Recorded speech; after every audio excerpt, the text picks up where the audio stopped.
For hundreds of years, the most expensive and sought-after corpse medicine in Europe was not a rare herb or a precious metal. It was harvested from dead criminals.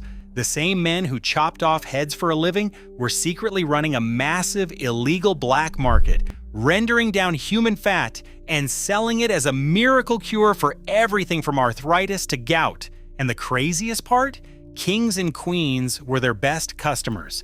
This is the story of Oxungia hominis, the banned trade in human fat that fueled European medicine for over 4 centuries. To understand how an entire continent ended up rubbing dead people on their joints, you have to understand how medicine actually worked back then. For most of recorded Western history, doctors operated under a theory first laid out by Hippocrates in the 4th century BC and later refined by the Roman physician Galen. It was called the theory of the 4 humors. The idea was straightforward. Your body contained 4 essential liquids: blood, phlegm, yellow bile, and black bile. Health meant keeping these 4 humors in perfect balance, and illness meant one of them had gotten out of whack.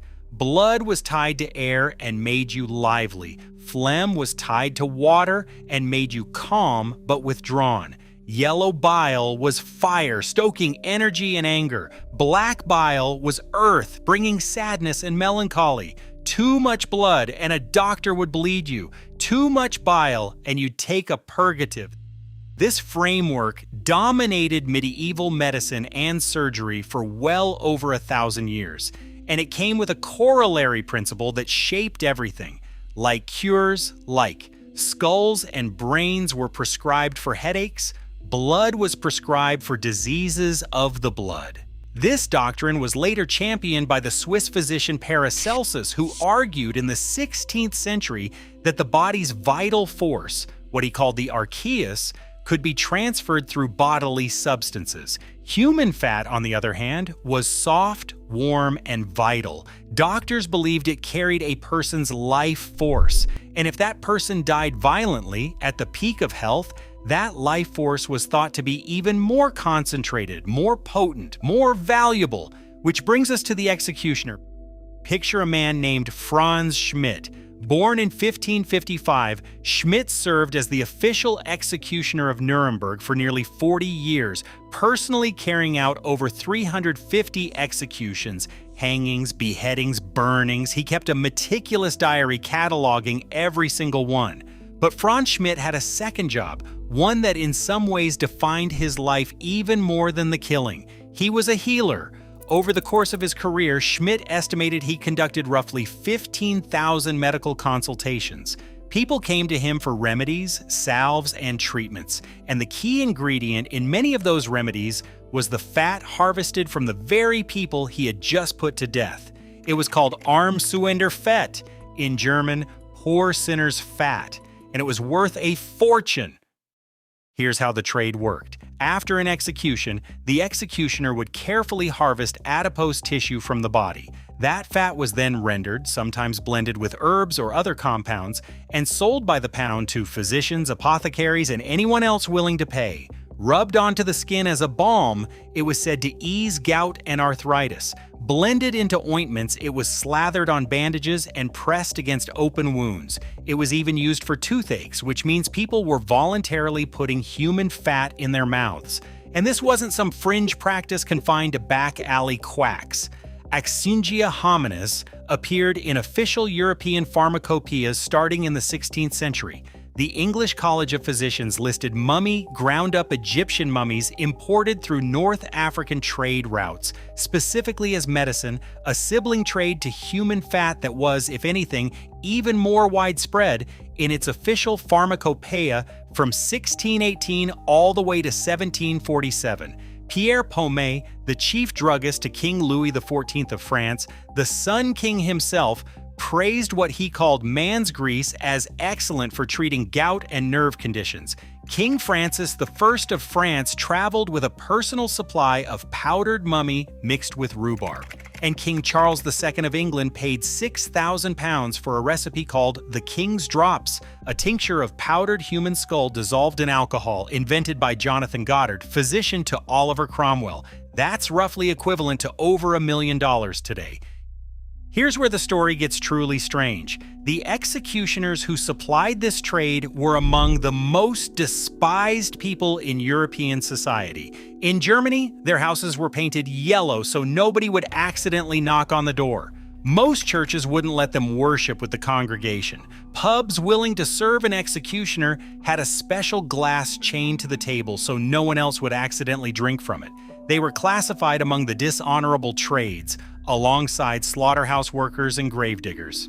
And yet, when people got sick, when physicians failed them, when the pain became unbearable, those same people who wouldn't sit next to an executioner in church would show up at his yellow door begging for help. The executioner's deep knowledge of human anatomy, gained through years of dismembering bodies, made him one of the most effective healers available. It was a knowledge that the great anatomist Andreas Vesalius had also pioneered through cadaver dissection. His landmark work of 1543 transformed understanding of the human body. But where Vesalius worked in lecture halls, the executioner worked in the shadow economy. Society condemned these men in public and relied on them in private, a contradiction so profound it's almost absurd. The trade stretched far beyond Germany. In October of 1601, during the Siege of Ostend, one of the bloodiest campaigns of the 80 Years' War between Spain and the Dutch Republic, a conflict that dragged on from 1568 to 1648, Dutch soldiers lured a party of Spanish besiegers into a trap and killed them all. After stripping the corpses of weapons and valuables, Dutch surgeons were seen dragging wobbling sacks back into the city. Those sacks were full of human fat, harvested from the fresh dead to treat their own soldiers' wounds. Even the poor participated. Those who couldn't afford the apothecary's prices would bring a cup to public executions, and for a small fee paid to the executioner, they could fill that cup with fresh blood, believed to cure epilepsy and other ailments. Not everyone accepted this quietly. As early as 1566, the herbalist Leonhard Fuchs attacked what he called this gory matter of cadavers sold for medicine, asking who, unless they approved of cannibalism, wouldn't loathe such a remedy. In 1580, the French essayist Michel de Montaigne pointed out the staggering hypocrisy of Europeans who condemned indigenous peoples in the New World as savage cannibals while cheerfully grinding up human skulls and mixing them into their wine. And in 1585, the French royal surgeon Ambroise Paré lamented that civilized people were compelled both foolishly and cruelly to devour the mangled and putrid particles of the carcasses of the basest people, but the money was too good and the belief too deeply rooted. The trade continued.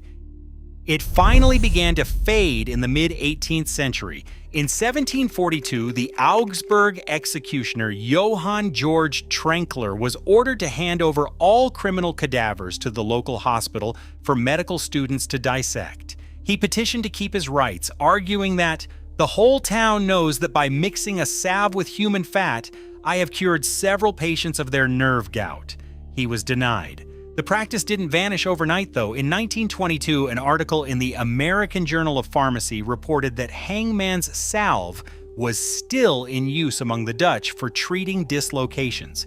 In the early 1900s, German surgeons were still applying human fat for wound disinfection. And as late as the 1960s, human fat derived from placentas was being used in anti-wrinkle creams. And here's perhaps the most unsettling detail of all. Modern science has found that the belief in human fat's healing properties wasn't entirely wrong.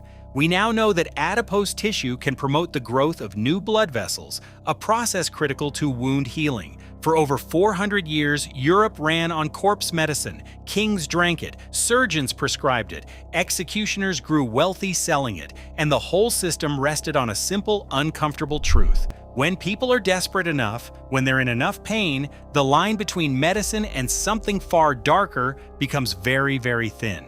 2 ceramic apothecary jars inscribed with Auxungia hominis still sit on display at the German Pharmacy Museum in Heidelberg. They're small, unassuming, the kind of thing you might walk right past, but they're proof that for centuries the most intimate product of the human body was just another item on the shelf.